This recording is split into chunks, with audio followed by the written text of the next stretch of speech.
આપણા પ્રભુ ઈસુ ખ્રિસ્તની કૃપા, પરમપિતાનો પ્રેમ અને પવિત્ર આત્માનો સાથ તમને સૌને મળતા રહો. ખ્રિસ્તમાં ભાઈ તબેનો મે 26મી તારીખ સચ્ચિદાનંદનું પર્વ અથવા ત્રૈક્ય ઈશ્વરનું પર્વ કે ટ્રિનિટીનો પર્વ આપણે ઉજવી રહ્યા છીએ. શાસ્ત્રપાઠ સાંભળીએ. માતીનો ગ્રંથ 28મો અધ્યાય 16થી 20મી કલમ સુધી.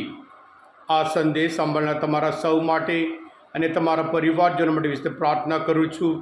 જેવી રીતે પિતા અને પુત્ર પવિત્ર આત્મા વચ્ચે જે પ્રેમ હતો અને જે સંબંધ હતો અને જે યુનિટી હતી, એવી રીતે તમારા ઘરમાં પણ એ પ્રેમ, એ યુનિટી હંમેશા રહે. ખ્રિસ્તમાં ભયતા બહેનો, ત્રૈક્ય ઈશ્વર સચ્ચિદાનંદ ટ્રિનિટી આ એક સત્ય છે અને સાથે સાથે મર્મ છે. જ્યારે સત્ય છે એ આપણે સ્વીકાર કરવાનું છે અને જ્યારે બાબત મર્મ છે આપણે સંપૂર્ણ રીતે સમજી શકીએ એમ નથી. પણ બાઇબલમાં ઘણી બધી જગ્યાએ આપણને આ સત્ય જોવા મળે છે. ઉત્પત્તિના ગ્રંથમાં પહેલો અધ્યાયમાં 2જી કલમમાં આપણે જોઈએ છીએ કે શરૂઆતમાં બધે અંધારું હતું, કે પાણી ઉપર ઈશ્વરની શક્તિ ગુમતી હતી એમ કરીને પવિત્ર આત્મા વિશે આપણે જાણીએ છીએ. ને ઉત્પત્તિના ગ્રંથમાં 18મો અધ્યાયમાં અબ્રાહમને મળવા માટે 3 જણ આવ્યા, એટલે ત્રૈક્ય ઈશ્વરના રૂપે આવ્યા એમ કરીને આપણને જાણવા મળે છે.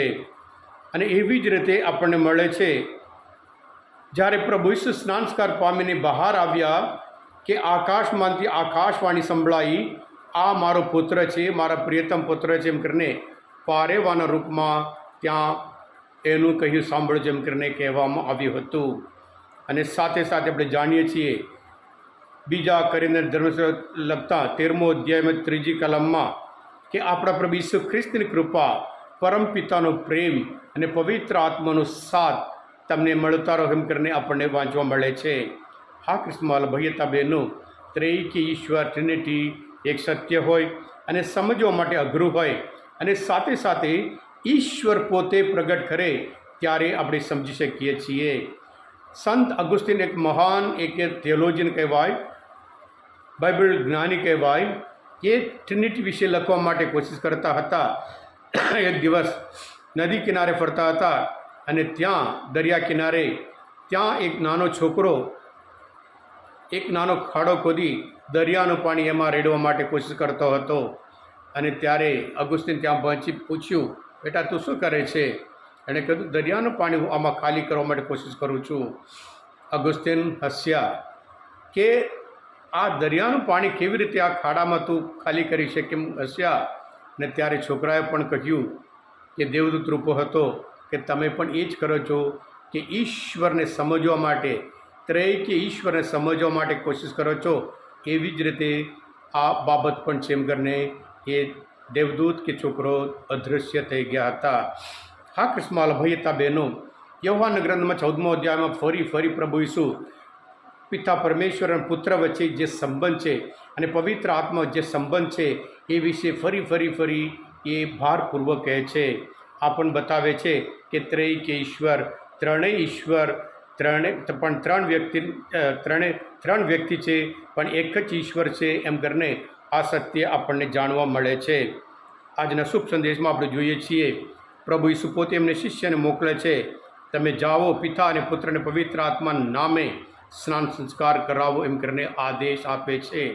હા ખ્રિસ્તમાં ભયતા બહેનો, આપણે 7 સંસ્કારમાં એક સંસ્કાર પિતા અને પુત્ર અને પવિત્ર આત્માને સવારથી સાંજ સુધી જ્યારે પ્રાર્થના કરીએ પિતા અને પુત્ર અને પવિત્ર આત્માના નામે કરીએ છીએ. એટલે પિતા અને પુત્ર પવિત્ર આત્મામાં જે યુનિટી હતી, જે સંભ હતો, જે પ્રેમ હતો, આપણા કુટુંબમાં પણ ખાસ કરીને એ કેળવીએ. ઘણી વખત જે આ યુનિટી એ બતાવવા માટે કે જ્યારે હસબન્ડ હોય, ઘરના વડીલ હોય, સામાવાળા કશું બોલવા નહીં તો પછી કુટુંબમાં યુનિટી ન રહે એમ કરીને બીજાને બોલવા નહીં દેતા. પણ પિતા અને પુત્ર પવિત્ર આત્મા એવા નહીં કે પિતા અને પુત્ર પવિત્ર આત્મા કે ત્રણેય અલગ અલગ રીતે પ્રગટ કરે છે. હા ખ્રિસ્તમાં ભયતા બહેનો, લૂક એમ કહે છે જૂનો કરાર પિતા પરમેશ્વરનો એ જમાનો છે અને પ્રભુ ઈસુ જીવતા હતા એ પુત્રનો જમાનો, અને ત્યાર પછી પવિત્ર આત્માનો જમાનો. દરેકનું કાર્ય અલગ છે. પિતા પરમેશ્વર સર્જન કરે છે, પુત્ર મુક્ત કરે છે, પવિત્ર આત્મા હંમેશા આપણને એમના તરફ આપણે દોરી રહ્યા છે એમ કરીને ત્રણેયનું કાર્ય વિશે વાત કરે છે. એટલે આજે આપણે આ તહેવાર ઉજવતા આપણે પણ એમનામાં હતી એ પ્રેમ, એ યુનિટી હંમેશા અપનાવીએ અને આપણા જીવન દ્વારા પિતા પરમેશ્વરનો સ્તુતિ કરીએ. Thank you. God bless you all. આ ક્રિસ્મસ ભાઈ બહેનો, આ સંદેશ તમને સમજવા માટે, પિતા પુત્ર પવિત્ર આત્મા જે સત્ય જાણવા માટે મદદરૂપતા હોય, દિવ્ય દયાનો સંદેશ તમે પોતે સબસ્ક્રાઈબ કરજો અને બીજા માટે પણ ફોરવર્ડ કરજો, જેથી કરી તેઓ પણ સત્ય જાણવા પામે અને સત્ય જ આપણને મુક્તિ આપશે. પ્રભુ ઈસુ, હું તમારામાં વિશ્વાસ રાખું છું.